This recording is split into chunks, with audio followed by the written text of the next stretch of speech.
కార్యక్రమానికి ప్రతి ఒక్కరిని ప్రేమపూర్వక ఆహ్వానిస్తూ ఉన్నానండి. దేవుని పెట్ట ప్రతి ఒక్కరికి వందనాలు.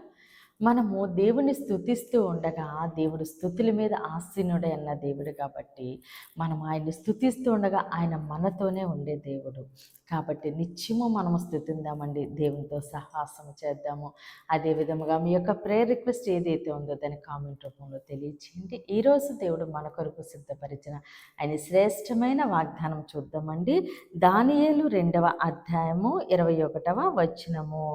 ఆయన కాలములను సమయములను మార్చువాడయుండి రాజులను త్రోసివేయుచు నియమించుచు ఉన్నవాడును, వివేకులకు వివేకమును జ్ఞానులకు జ్ఞానమును అనుగ్రహించువాడై ఉన్నాడు. ఆమేన్. దేవుడి రోజు మనతో మాట్లాడుచున్న ఆయన మంచి మాట, ఆయన కాలములను సమయములను మార్చువాడై ఉండును. ఆమేన్. దేవుడు ఎవరండి? కాలము మార్చే దేవుడు, సమయం మార్చే దేవుడు.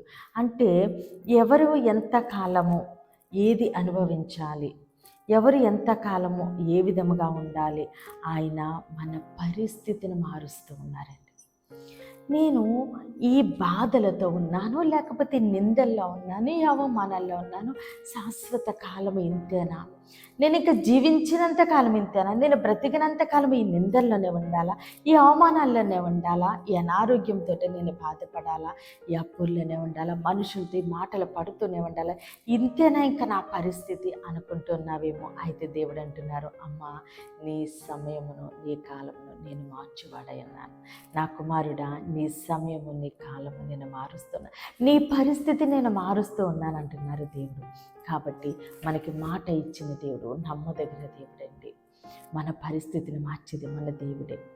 ఎవరికి ఏది చెప్పుకున్నా వాళ్ళు ఏమీ చేయలేరు, ఎందుకంటే వాళ్ళు మనలాంటి మనుషులే కాబట్టి. కానీ దేవుడికి మన హృదయాన్ని కుమ్మరిస్తే, మనల్ని మనముగా సమర్పించుకుంటే, అయ్యా నువ్వేనా దిక్కయ్యా, నీవేనా సహాయకుడవయ్యా, నువ్వే నా పరిస్థితి మార్చాలయ్యా అని మనం ఆయన పాదాలు పట్టుకుంటూ ఉండగా దేవుడు మన పరిస్థితిని మారుస్తూ ఉన్నారు. కాబట్టి ఎవరినైనా సరే నియమించగలను, దేవుడు తీసివేయగలరు. మనకి జ్ఞానము కానీ వివేకము కానీ ఏదైనా సరే మన దేవుడే మనకు అనుగ్రహించాలండి. మనకున్న జ్ఞానము ఎందుకు పనికిరాదు, అదే దేవుడి జ్ఞానం ఇస్తే అది ఎన్నటెన్నటికీ జ్ఞానంగా ఉంటుంది. వివేకము కలిగి ఎలా జీవించాలో దేవుడు సమస్తమును మనకు బయలుపరుస్తున్నారు. కాబట్టి ఆయన మన సమయాన్ని మన పరిస్థితిని మారుస్తుండగా సమస్త ఘనత మహిమ ప్రభావాలు మనము దేవునికే చెల్లిందామండి. ఈ కొద్ది మాటలు దేవుడు మన వెనుకల్లో దీవించి ఆశీర్వదించును గాక. ఆమేన్. ప్రేయర్ చేసుకుందామండి. అందరూ కనులు మోసుకుని ప్రేయర్లో ఏకీభవించండి. మహోన్నతుడ మహాగణుడ పరిశుద్ధుడా, నీకే స్తోత్రాలు వందనాలు తండ్రి. ఈ వాగ్దానాన్ని మా జీవితాల్లో నెరవేరి దయచేయండియ్యా. మా పరిస్థితిని మార్చే దేవుడవయ్యా, మా సమయాన్ని మార్చే దేవుడవయ్యా, నీకు వందనాలు దేవా తండ్రి. మాకు వివేకమును జ్ఞానమును అనుగ్రహించి గొప్ప దేవుడవయ్యా, నీకు స్తోత్రములు తండ్రి. యెరూషలేముకి యేసు నామములోనే క్షేమమును దయచేయండి తండ్రి. దైవజనులను దీవించండి, ఆశీర్వదించండి, వారి పరిచర్యను దీవించండి, సంఘాన్ని దీవించండి తండ్రి, విస్తరింపచేయండి తండ్రి. దైవజనులకు మంచి ఆరోగ్యం యేసు నామములోనే దయచేయండి తండ్రి. ఈరోజు పుట్టినరోజు పెళ్లిరోజు జరుపుకుంటున్న ప్రతి ఒక్కరిని దీవించి ఆశీర్వదించి సంవత్సరాన్ని వారికి దీవించి ఆశించి ఈవిగా దయచేయమని తండ్రి.